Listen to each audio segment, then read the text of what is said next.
Let's go live now to the Shadow Immigration Minister Dan Tehan. He is in Canberra. But Dan, good morning to you. We'll start off with the flooding. How is your electorate coping? Well, Pete, serious thank you to the SES for the way they've coordinated this flood. The CFA have done a remarkable job, and everyone else who has volunteered and supported the flood effort. It has been quite remarkable. I was in Skipton on Saturday morning, thanking all the people who had helped save houses there.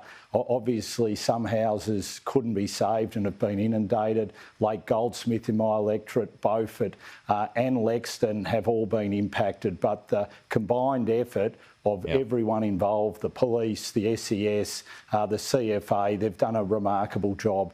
Now, obviously, they've got to deal with the flood situation further north and in central Victoria, but what they're doing and how they've gone about it has been quite remarkable. What about the government's rollout of cash and the cash promises so far to those affected? Dan, are you happy with that?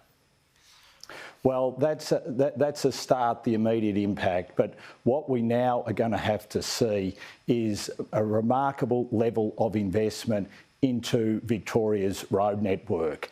And what I would implore the government to do is to defer their $2.2 billion payment to urban rail, get a proper case done by Infrastructure Australia, as should happen, and put that $2.2 billion into our regional and rural road network in Victoria. It has been smashed by this flooding and this rain event. There are potholes the size of kids' swimming pools. Parts of the road, the bases of the road have been eroded by the water. I have never seen a road network more damaged. We're going to need federal government funding. We're going to need state government funding. Obviously, local government are going to need help and support with their road network. My great concern is, Pete, it's been quite remarkable that we haven't seen the loss of life. Sadly, we've seen one loss of life. If we do not fix this road network properly, we will see more loss of life because of that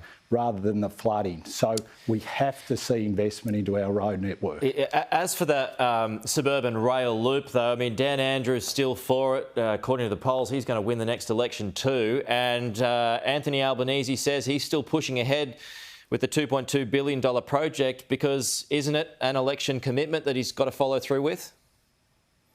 Well, it's an election commitment, but one that he should put through Infrastructure Australia, as he said it should happen with all these types of projects. So that's what he should do. And while that is occurring, that $2.2 billion should go into Victoria's road network. 20 minutes down the road from where Catherine King, the Infrastructure Minister, lives, the Western Highway, the main road between Melbourne and Adelaide, has holes in it. 20 minutes further south than that, there are parts of the state road network where there is asphalt jagging out, where the road has no base to it. I've never seen the road network more dangerous in my life. There are bridges which have been severely damaged, which will need repairing. The road network has been smashed, and that should be the focus going forward of the Albanese government. And then, once the business case has been done, they can then look at funding urban rail. Just a final one outside your portfolio here, I admit, Dan, but I just want to get your thoughts on these alarming stats that point to widespread rorting of Medicare across a number of decades it's been. So there's a few different governments at fault here. Doctors taking courses in some cases on how to game the system. It's all very troubling, but do you think there needs to be an inquiry?